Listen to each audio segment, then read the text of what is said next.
वालेकुम, मेरा नाम डॉक्टर साकिब रियाज़ है और मैं माहिर अमराज़ दिल हूँ। अच्छा, बहुत सारे लोग दिल की तकलीफ़ के साथ अस्पताल में दाखिल होते हैं और उसके बाद जब डिस्चार्ज होते हैं तो काफ़ी डरे हुए होते हैं, घबराए हुए होते हैं और उनके पास काफ़ी सारे सवालात होते हैं। ज़ाहिर बात है, अब वो सोचते हैं कि उनकी ज़िंदगी कैसे गुज़रेगी और जो पहले वो काम कर रहे थे तो क्या वो अब काम कर सकते हैं, नहीं कर सकते, खाने-पीने की क्या एहतियात होगी, एक्सरसाइज़ कितनी करनी चाहिए, दवाई के बारे में क्या हिदायत हैं। तो ये बहुत सारे सवालात उनके ज़हनों में होते हैं। तो मैंने सोचा कि उनके बारे में एक वीडियो बनाई जाए और दिल के जो भी मरीज़ हैं उनके जो सवाल हैं उनको ज़रा इकट्ठा किया जाए और उनके जवाब देने की कोशिश की जाए।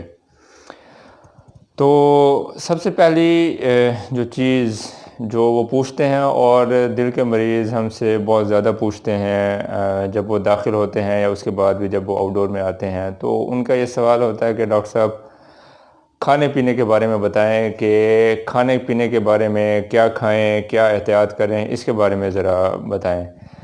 तो देखें, खाने पीने में अब ये है कि जैसी रूटीन की ग़िज़ा खा रहे थे तो उसमें यह है कि वैसी ग़िज़ा इस्तेमाल करें, लेकिन थोड़ी सी उसमें रद्द-बदल की ज़रूरत होती है कि अगर ब्लड प्रेशर किसी दिल का मरीज़ का बहुत ज़्यादा है तो उसको चाहिए कि नमक का इस्तेमाल कम कर दे।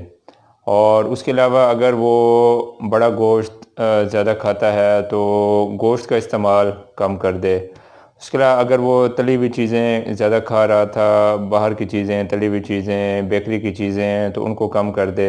सब्जियों का इस्तेमाल ज़्यादा से ज़्यादा करें। उसके अलावा जो फल फ्रूट्स हैं उनका इस्तेमाल ज़्यादा से ज़्यादा करें। दालें इस्तेमाल कर सकते हैं, मछली इस्तेमाल कर सकते हैं और चिकन भी इस्तेमाल किया जा सकता है। तो ये थोड़ी सी जो एहतियातें हैं वो खाने के बारे में करनी चाहिए। बाकी शुगर के जो मरीज़ हैं वो जैसे अपनी पहली एहतियात कर रहे थे वैसे अपनी एहतियात जारी रखेंगे और बाकी जो फ़र्दर जो मैंने बताई हैं इस सिलसिले में कि और क्या एहतियात करनी है तो वो एहतियात जारी रखें। अच्छा, दूसरा सवाल वो करते हैं कि डॉक्टर साहब ये बताएं कि एक्सरसाइज़ कितनी करें, हम जो है ना वो चलना फिरना कितना करें। तो उसके बारे में देखें, जो कहा जाता है, जो रिकमेंडेशन है वो यही है कि 25 से 30 मिनट की वॉक की जाए, एरोबिक एक्सरसाइज की जाए, यानी कि इतना तेज़ चला जाए कि आपको थोड़ा सा सांस चढ़ता हुआ महसूस हो। और ये 25 से 30 मिनट की एक्सरसाइज अगर हफ्ते में 5 दिन कर ली जाए तो ये काफ़ी है आपके लिए। तो जौन सा भी टाइम आपको मुनासिब लगे, कि सुबह का टाइम मुनासिब है या दोपहर का टाइम है या रात का टाइम है, जिस भी टाइम आपको मुनासिब लगे तो आप उस वक्त ये एक्सरसाइज कर लें। 20 मिनट कर लें, 25 मिनट कर लें या 30 मिनट कर लें, जैसे आपको मुनासिब लगे। एक्सरसाइज करेंगे तो आपकी जो दिल की नालियाँ जो कि तंग हो चुकी हैं तो उनके इर्द गिर्द नालियाँ बननी शुरू हो जाती हैं, जिनको हम कोलेटरल्स कहते हैं, और वो दिल को सप्लाई करना शुरू कर देते हैं। तो वॉक से जो दिल की जो ब्लड सप्लाई है वो बेहतर हो जाती है और इससे मरीज़ की जो अलामात होती हैं, यानी कि चलने फिरने से सीने में दर्द, वो कम होने के चांसेस होते हैं। तो इसलिए वॉक अगर आप करेंगे तो ये आपके लिए काफ़ी ज़्यादा फ़ायदेमंद होगी। अच्छा, काम के बारे में मालूमात, लोग कहते हैं कि काम हम अपना कर सकते हैं या नहीं कर सकते।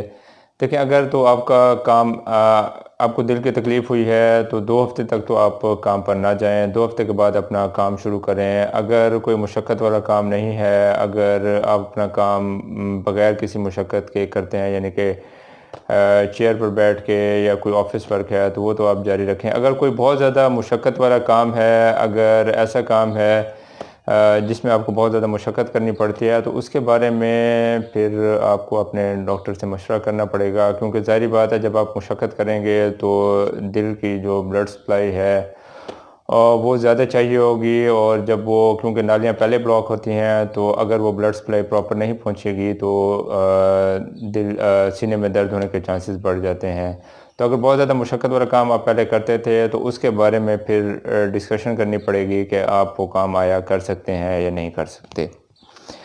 अच्छा, चौथा और अहम तरीन सवाल जिसके बारे में मैं बहुत ज़्यादा ज़ोर दूंगा, मरीज़ ये पूछते हैं कि डॉक्टर साहब ये बताएं कि दवाई कब तक खानी है।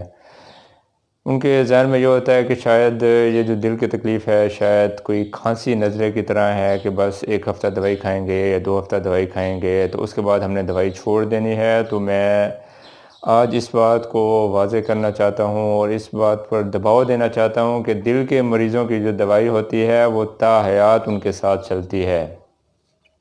مریضوں نے جو اپنی دوائی ہے وہ مسلسل کھانی ہوتی ہے اور ان دوائیوں میں وقفہ نہیں کرنا ہوتا۔ اکثر ایسا ہوتا ہے کہ کچھ مریضوں کو سٹنٹ ڈالے جاتے ہیں اور جب سٹنٹ ڈالے جاتے ہیں تو یہ سمجھتے ہیں کہ ہمارا دل تو بالکل نیا ہو گیا ہے، اب ہمیں دوائیوں کی ضرورت نہیں ہوتی۔ حالانکہ جب سٹنٹ ڈالے جاتے ہیں تو اس کے بعد اگر دوائیاں نہ کھائی جائیں تو ان کے اندر کلاٹ جمنے کے چانسز بہت زیادہ بڑھ جاتے ہیں، اور اکثر ایسا ہوتا ہے کہ مریض دوائی چھوڑ دیتے ہیں اور اس کے بعد جو سٹنٹ تھرومبوسس ہے یعنی کہ سٹنٹ کے اندر خون کا جمنا، اور اس کے بعد وہ ہارٹ اٹیک کے ساتھ ہمارے پاس پریزنٹ کرتے ہیں۔ تو پلیز اس بات کو نوٹ کر لیں کہ دل کا جو مریض ہے اس کی جو دوائی ہے وہ تا حیات چلتی ہے۔ ہاں، ڈاکٹر کے مشورے کے مطابق دوا میں کچھ کمی ہو سکتی ہے، لیکن آپ اپنی مرضی سے اور اپنی سوچ سمجھ کے مطابق دوا میں تبدیلی نہ کریں اور نہ ہی دوا کو چھوڑیں۔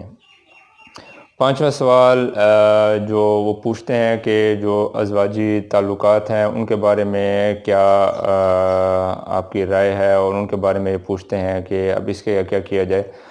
تو دیکھیں، جو ازواجی تعلقات ہیں وہ آپ جاری رکھ سکتے ہیں، لیکن کچھ دوائیاں ہیں جیسے کہ سلڈینافیل ٹیبلٹ ہے، اگر وہ پہلے یوز کر رہے تھے تو اب اس کے بارے میں کافی احتیاط کرنی ہوگی۔ ڈاکٹر سے مشورے کے بعد ہی اس طرح کی کوئی آپ ٹیبلٹ یوز کریں تو بہتر ہوگا، نہیں تو یہ جو ٹیبلٹ ہوتی ہیں تو ان کی دل کی دوائیوں کے ساتھ کافی زیادہ انٹریکشن ہوتے ہیں اور یہ کافی زیادہ نقصان کا باعث بن سکتے ہیں۔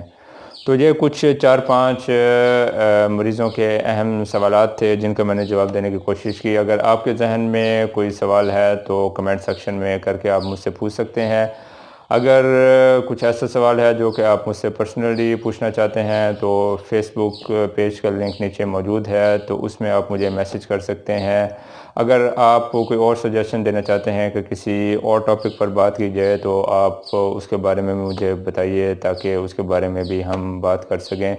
اور اس ویڈیو کو آپ شیئر ضرور کیجیے گا تاکہ جن مریضوں کو ان معلومات کی ضرورت ہے اور ان تک یہ معلومات پہنچ سکے، تاکہ ان کی جو مشکلات ہیں ان کو آسانی کرنے میں کچھ مدد مل سکے۔